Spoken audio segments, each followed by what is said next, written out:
Gloire à Dieu. Aujourd'hui, comme j'ai dit tantôt, on va parler de la fête de Pâques, que c'est une fête en l'honneur de Dieu le Père. Pourquoi que c'est une fête en l'honneur de Dieu le Père? C'est parce que c'est Dieu le Père qui a fait quelque chose pour cette journée-là, spécifiquement cette journée-là, la vraie journée de Pâques, qui a servi à libérer le peuple juif pour les empêcher de recevoir le jugement de Dieu. Et, ce qu'on va voir, c'était la même date que Jésus est mort. Puis là, on va voir les parallèles des choses que Jésus a faites, là, puis ce qui a été annoncé à la fête de Pâques, c'est lui, l'agneau de Dieu, qui est venu pour ôter le péché du monde. La Pâques s'est instituée, puis c'est une fête instituée par Dieu, parce que faut pas penser que la Pâques qu'on voit sur notre calendrier, là, que ça, c'est la vraie date. C'est pas la vraie date. Ça, c'est la fête de la Pâques catholique. La religion catholique ont changé la date de la fête. Ils ont changé le sens aussi de la fête. Nous, on veut parler de la fête de Dieu, instituée par Dieu, que Dieu a institué une date précise. Puis c'est une fête qui vient de l'Éternel. C'est Dieu qui a dit « Faites cette fête-là ». C'est pas une fête qu'on a inventée, comme Noël. Noël, c'est une fête qu'on a inventée. Mais la Pâques, c'est une fête que Dieu a instituée. Cette date précise-là est importante parce que Dieu il a fait un message prophétique dans cette fête-là. Ça annonçait quelque chose à venir. C'est ça qu'on va regarder aujourd'hui. Puis c'est une fête qui vient de l'Éternel, puis en l'honneur de l'Éternel. On n'est pas là pour célébrer le chocolat, puis les lapins de Pâques, puis les œufs en chocolat non plus. Ça, là, c'est complètement déformé. Ça n'a aucun rapport avec la fête de Dieu, que Dieu a instituée, qui est pour l'honneur de Dieu. Pour toutes les réjouissances, moi, quand je pense à une fête, il faut qu'on se réjouisse. On ne peut pas dire qu'on est dans une fête, puis tout le monde... Tout le monde est triste, tout le monde a de la peine, tout le monde... C'est pas une fête, c'est une fête, c'est de la joie, puis de l'excitation, puis les ballons, puis tout. Hein? On ne met pas de ballons à l'église, mais quand on chante de tout notre cœur pour louer le Seigneur, pour le célébrer, parce que c'est une fête. Dans Deutéronome 16.1, ça dit « Observe le mois des épis ». Là, on parle d'un autre calendrier, parce que nous, on est dans le calendrier grégorien, depuis l'an 600 après Jésus-Christ, ils ont changé le calendrier, puis ils ont mis ça dans un autre calendrier qui s'appelle le calendrier romain grégorien. Puis on a nos mois, qui sont des mois avec des noms de dieux romains, puis des jours avec, sont fêtes les planètes, puis tout ça avec les noms des planètes. Je ne vais pas vous expliquer ça aujourd'hui. Mais dans ce temps-là, Dieu il avait dit au peuple juif de suivre le calendrier lunaire. Nous autres, notre calendrier, c'est un calendrier qui est basé sur le soleil. C'est un calendrier lunisolaire qui disent... Puis c'est sur ce calendrier-là qu'on est présentement. Mais en parallèle avec celui-là, il y a le calendrier lunaire qui marche avec les lunes. À chaque nouvelle lune, c'est le jour 1. Puis ils ont le mois, puis ils ont des mois de 28 jours, des mois de 29 jours. Puis au bout de 4-5 ans, ils sont obligés de rajouter un mois parce que ça ne fait plus. Mais dans le calendrier, il y a un mois qui s'appelle le mois des épis ou le mois de Nissan. Parce que le mois s'appelle Nissan, mais ils appellent ça aussi le mois des épis parce que c'était le mois qui commençait la saison des cultures. Puis là, dans ce passage-là, dans Deutéronome 16.1, il dit « Observe le mois des épis et célèbre la Pâque en l'honneur de l'Éternel. » On le voit que c'est Dieu qui insiste qu'on fête cette fête-là en son honneur. En l'honneur de l'Éternel ton Dieu, car c'est dans le mois des épis que l'Éternel ton Dieu t'a fait sortir d'Égypte pendant la nuit. C'est ce qu'on va voir tantôt. Comment est-ce que le peuple juif, dans le temps qui était comme en esclavage en Égypte, puis il était traité durement, comme vous pouvez avoir vu dans le film Les 10 commandements, le peuple juif faisait de la brique, puis il pilotait de la boîte, mettait de la paille, puis il faisait des briques avec ça, puis il bâtissait des villes avec ça. Puis le peuple juif était dans une rude servitude pendant 400 ans. Puis là, Dieu leur a envoyé un libérateur, Moïse, pour aller les délivrer. Puis c'était à cette journée-là, le jour de Pâques, que le peuple juif a sorti d'Égypte. Le 14 de Nissan, du mois de Nissan. La fête de Pâques biblique, c'est une fête qui dure 8 jours. Dieu il a institué cette fête-là. Le premier jour, c'est la 14 de Nissan. Ça, c'était la journée de la Pâques. Puis après ça, il y a 7 autres jours, c'est une fête qui appelle ça la fête des pains sans levain. C'est pour se commémorer le temps qu'ils ont passé dans le désert. Je ne parlerai pas trop de cet événement-là, j'en ai déjà parlé, mais là, aujourd'hui, on va se concentrer sur la fête de Pâques comme telle. Ces 7 jours additionnels, il n'y avait pas le droit de manger de pain avec du levain. Puis cette année, la fête de Pâques, le 14 de Nissan, tombait mercredi qu'on vient de passer. Le mot Pâques, quand Dieu a appelé ça Pâques, dans la langue hébraïque, ça veut dire passer par-dessus. C'est pas Eastern. Eastern, c'est la fête moderne. Pâques, c'est plus le mot Passover qu'on entend aussi aux États-Unis en anglais. Passover, passer par-dessus. C'est comme s'il a passé outre. Il a épargné. Ça a le rapport avec l'événement qui s'était passé cette journée-là. Elle est instituée lorsque Moïse est envoyé par Dieu pour libérer le peuple juif lorsqu'il est encore en esclavage en Égypte. Dans Exode 12, le verset 27, ça nous dit, parce que là, Dieu nous a expliqué que si quelqu'un vous en parle de ça, c'est quoi ce fête-là?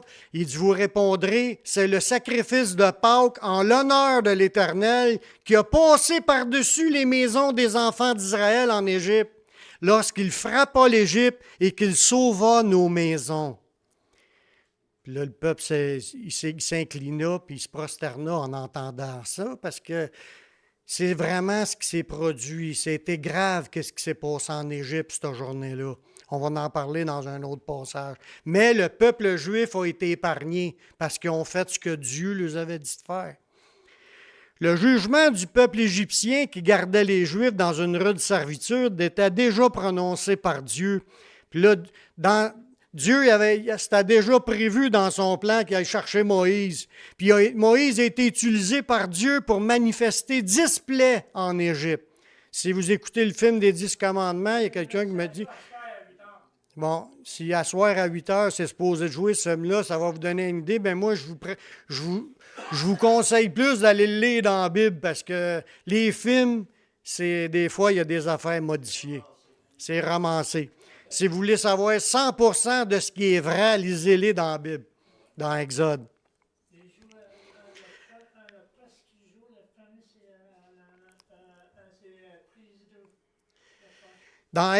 Puis là, Dieu avait déjà prononcé son jugement pour le peuple égyptien. Puis là, il avait décidé d'utiliser Moïse pour les 10 plaies d'Égypte. On voit ça dans Exode 6, le chapitre 6, verset 6. C'est pourquoi dit aux enfants d'Israël, « Je suis l'Éternel, je vous affranchirai des travaux dont vous chargent les Égyptiens. Je vous délivrerai de leur servitude et je vous sauverai à bras étendus puis par de grands jugements. » Parce que c'est des grands jugements. À la 10e plaie, parce qu'il y a eu 10 plaies que Dieu a frappé les Égyptiens. À tout bout de champ, le pharaon était dit, « Oh, c'est correct, vous pouvez vous en aller rendre des sacrifices dans le désert. » Puis à la dernière minute, « Non, allez-y plus, puis je ne veux pas vous y allier. » Il changeait d'idée à chaque fois, mais à chaque fois, Dieu est obligé de refaire un autre plaie sur le pays. Puis pas des petites affaires. Il a changé l'eau complète dans le pays en sang. Puis il n'a plus rien à boire.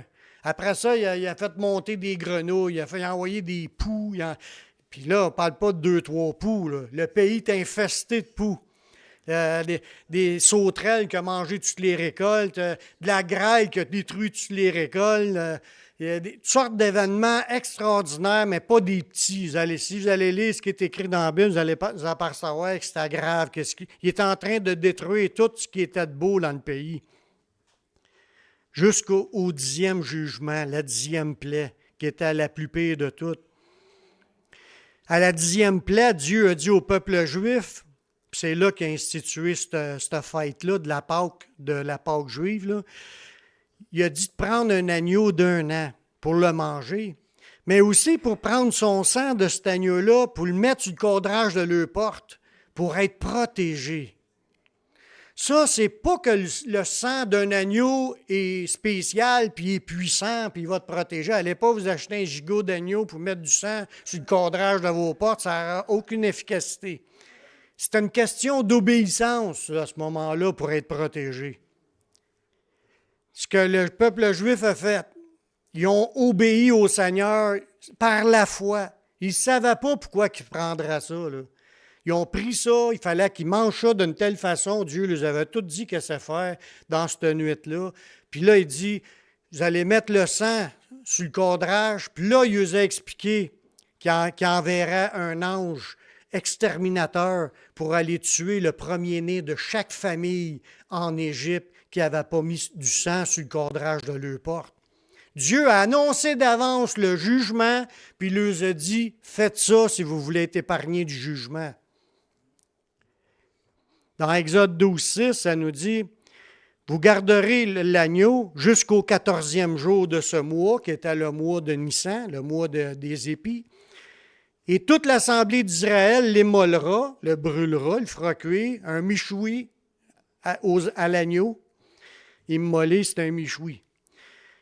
L'immolera entre les 2 soirs, parce que quand une fête était instituée dans le peuple juif, mettons, on est le 14 de Nissan, aujourd'hui, la fête commençait hier soir à Brunante, puis ça finit à Brunante le soir du 14.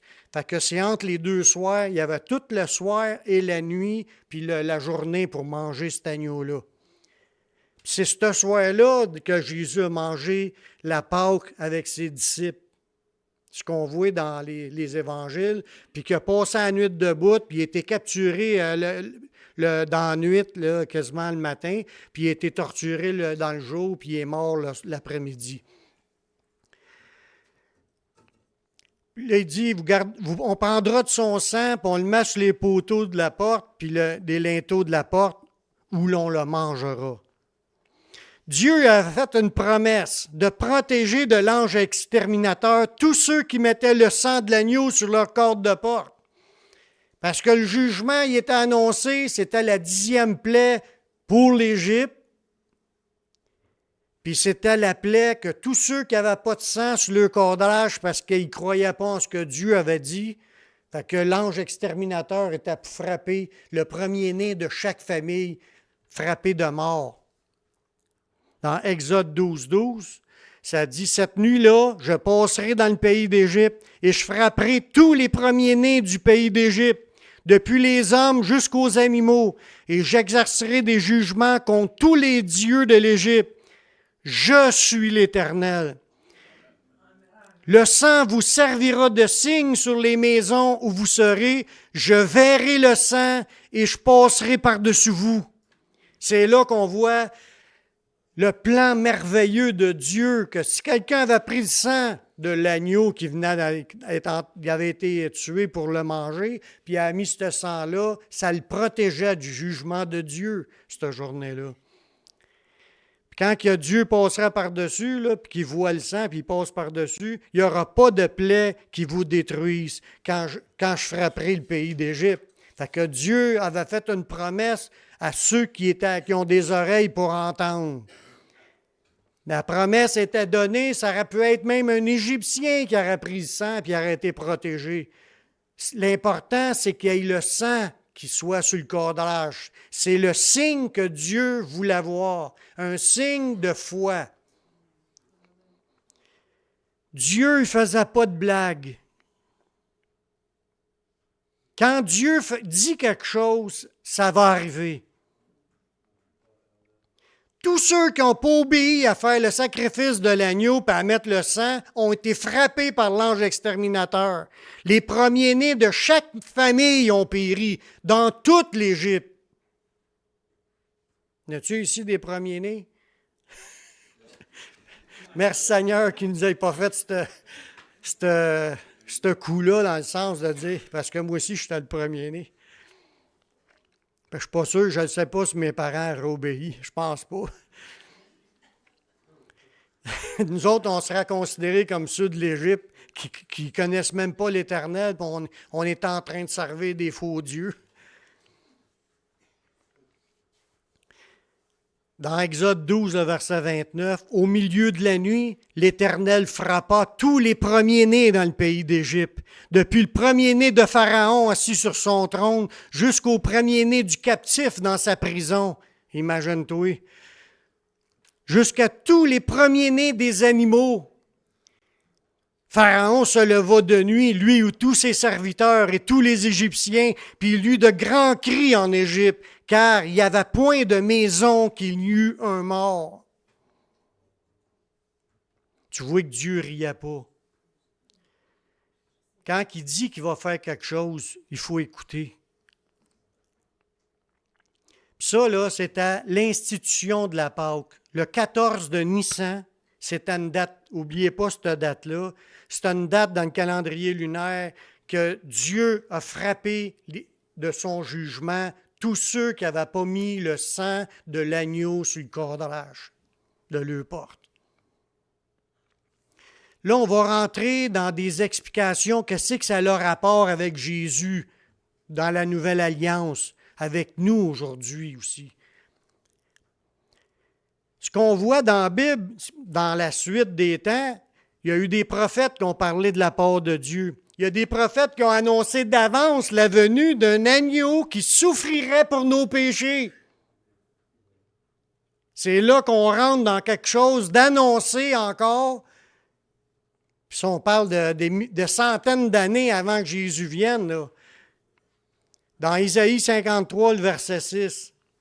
Puis il y en a un autre passage en Jérémie que je ne lirai pas, mais qui a rapport à l'agneau qui était pour venir. Nous étions tous errants comme des brebis. C'est ce qu'on a vu la semaine passée, qu'on était on était des brebis. L'Église, c'est la bergerie. Puis le Seigneur, c'est le berger, c'est le pasteur. Mais avant, on était des brebis égarées. Mais là, il parle, nous étions tous errants comme des brebis errantes, des brebis égarées. Chacun suivait sa propre voie. Et l'Éternel a fait retomber sur lui, en parlant de quelqu'un, là, a fait retomber sur lui l'iniquité de nous tous. Il a été maltraité et opprimé. Il n'a point ouvert la bouche, semblable à un agneau qu'on mène à la boucherie. Ça parlait de qui? Ça parlait de notre Sauveur. À une brebis muette devant ceux qui l'attendent, puis il n'a point ouvert la bouche. Il n'a pas chiolé, il n'a pas critiqué, il ne s'est pas ostiné, il a accepté son châtiment parce qu'il savait que le châtiment que le Messie est en train de subir, là, c'était pour prendre nos péchés à nous. Notre châtiment qu'on devait mériter, là, c'est lui qui le payait à notre place.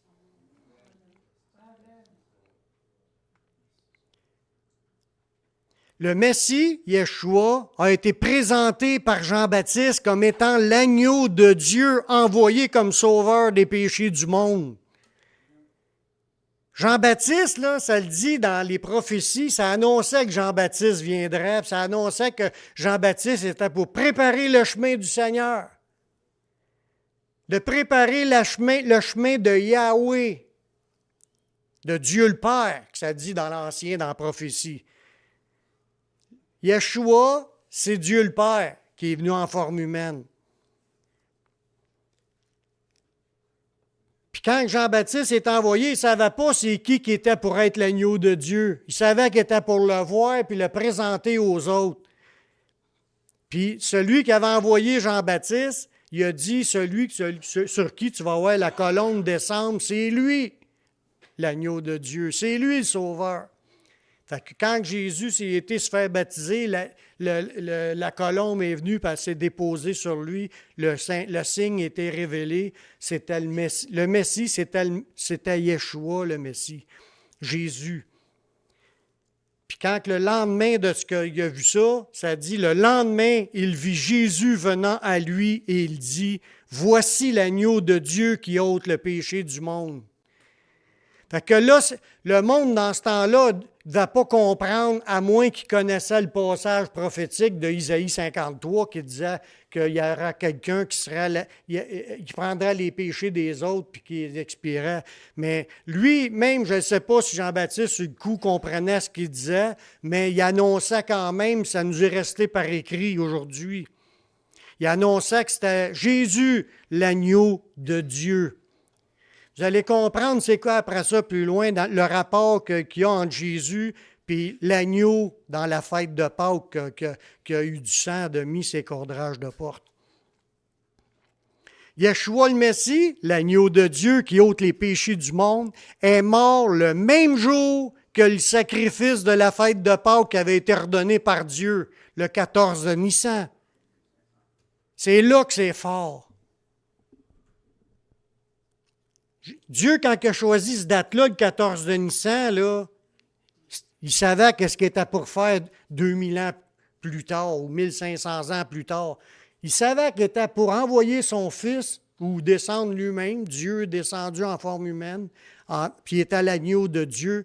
Puis le même jour, il était appelé l'agneau de Dieu, puis le même jour, le 14 de Nissan, Jésus expirait sur la croix, le même jour que l'agneau était dépecé, prendre son sang, puis le mettre ses cordrages de porte. Le même jour, Jésus a versé son sang pour pardonner nos péchés. C'est lui, l'agneau de Dieu, qui est venu exactement la même journée.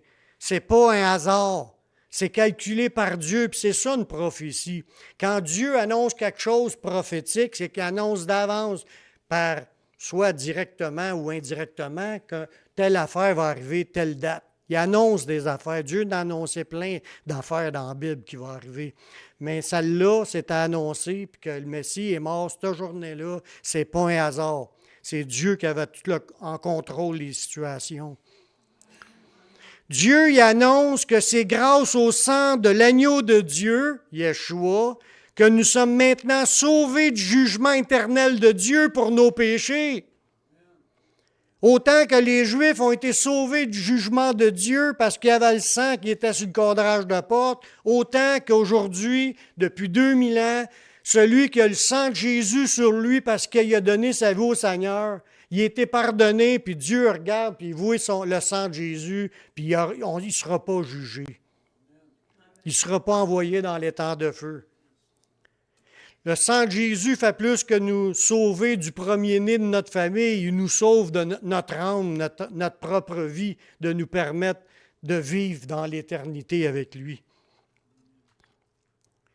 Dans 1 Pierre 1,18, ça dit « Sachant que ce n'est pas par des choses périssables, par de l'argent ou de l'or, que vous avez été rachetés, de la vaine manière de vivre que vous avez hérité de vos pères.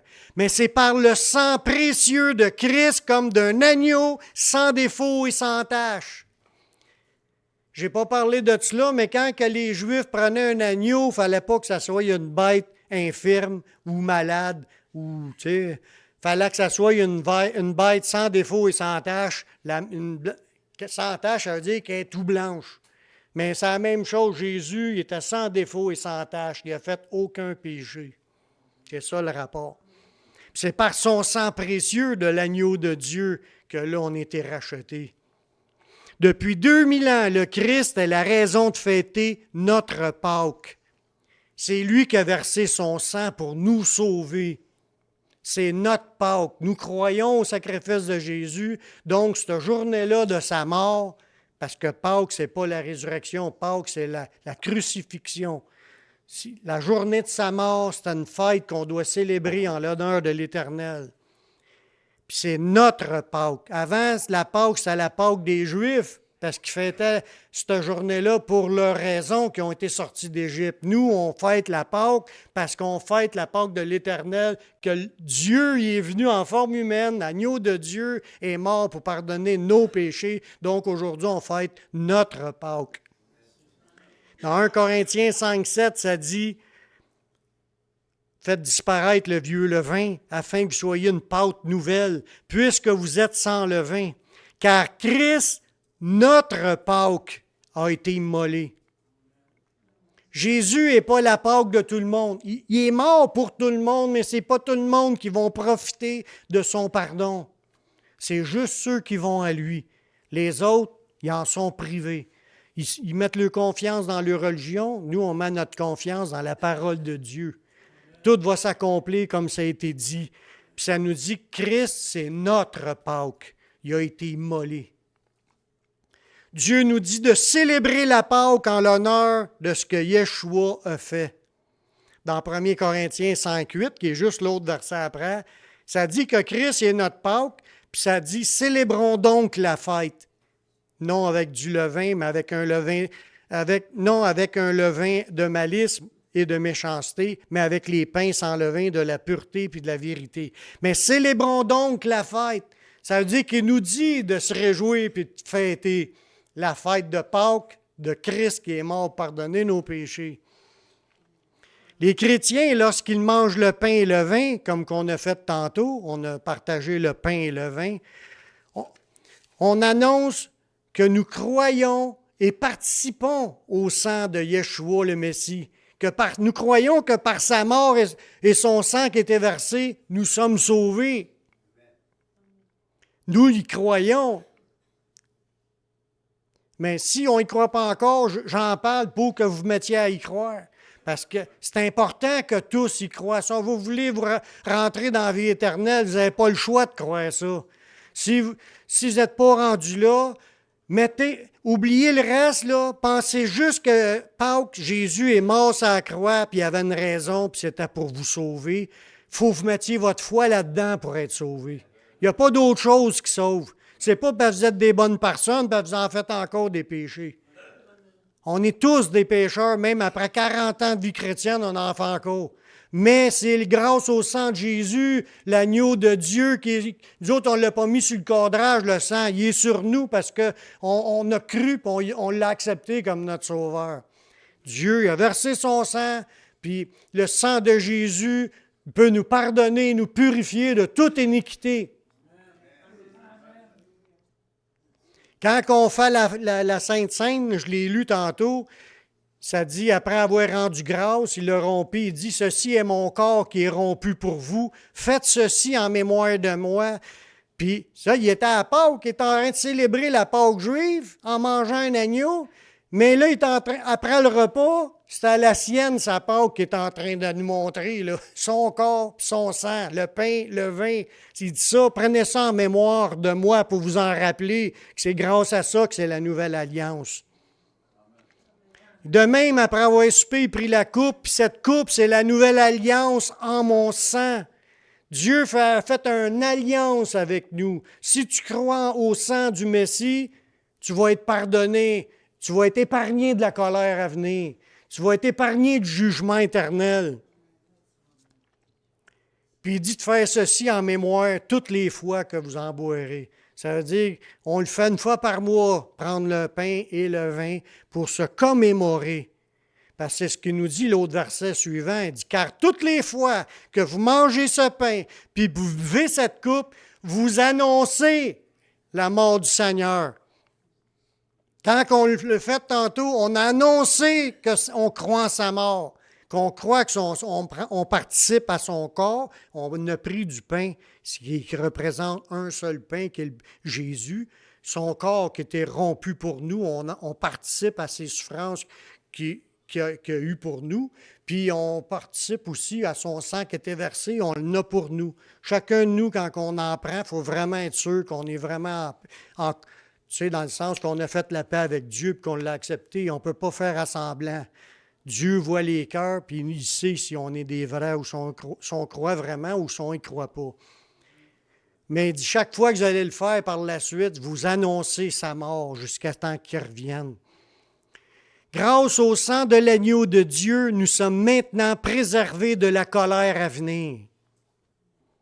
Dans Romains 5, 9, il dit, à plus forte raison, donc, maintenant que nous sommes justifiés par son sang, serons-nous sauvés par lui de la colère. Parce que ça se voit peut-être pas, mais ça se voit, là.